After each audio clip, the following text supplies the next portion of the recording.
সমাজে সুদ চালু, ঘুষ চালু, জেনা চালু, পাপের কাজ সব চালু, আর আপনি হাত বাঁধা নিয়ে গন্ডগোল করতেছেন।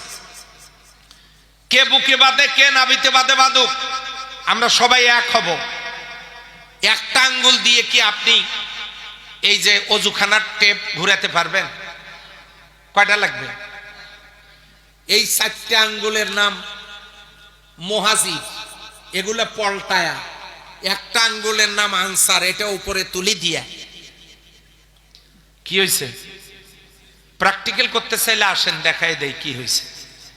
কত শক্তি, কত মজবুত। 5টা আঙ্গুল একখানে করলে যদি এত শক্তি হয়, কে আহলে হাদিস, কে আহলে হানাফ, কে কওমি, কে আলিয়া, কে তাবলিগ, কে জামাত, কে আওয়ামী লীগ, কে বিএনপি, সব বাদ দেন। আল্লাহর গোলামি করার জন্য আসুন, সবাই এক হই।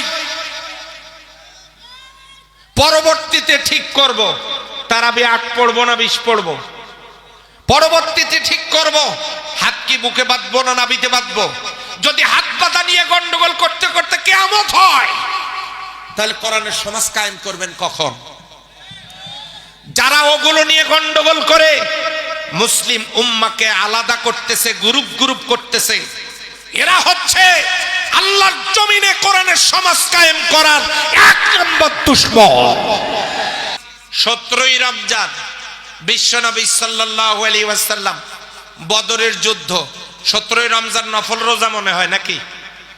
কথা বলেন না কেন? কি রোজা? 17ই রমজানে বদরের ময়দানে জোহরের পরে আসরের আগে বিশ্বনবী 1 গ্লাস পানি হাতে নিয়ে দাঁড়ায় গেলেন। সাহাবীদেরকে বললেন, উনজুরিলা, এদিকে তাকাও। সাহাবাগণ তাকালেন। আল্লাহর নবীর দিনের বেলা, 17ই রমজান ফরজ রোজা, দিনের বেলা বিশ্বনবী পানি পান করলেন, রোজা ছেড়ে দিলেন।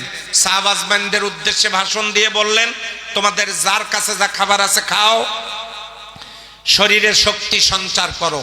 একটু পরেই মাত্র 313 জন মুসলিম সেনা 1000 কাফের সৈন্যের বিরুদ্ধে লড়াইয়ের ময়দানে অবতীর্ণ হবে। আজকে যারা রোজা ছেড়ে দেবে তারাই আল্লাহর প্রিয় বান্দায় পরিণত হবে। এবারে আপনারা জবাব দেন, বদরের যুদ্ধে ফরজ রোজা 16টা রোজা করার পর 17ই রমজানে ফরজ রোজা ছেড়ে দিয়ে আল্লাহর নবী কিসের সমাজের জন্য জেহাদের ময়দানে গিয়েছিলেন? আজকে আমাদের সমাজের মানুষ বছরের পর বছর রোজা করে, কোরআনের সমাজের কথা বললেই মেজাজ খারাপ করে। অবশ্যই এদিকে ওই রকম লোক নাই, আমি গ্যারান্টি দিয়ে বলতে পারবো, এদিকে ওই রকম লোক নাই। যে লোক কোরআনের সমাজ কায়েমের বিরোধী, ওই লোকের রোজাই হবে না, শুধু উপবাস থাকা হবে।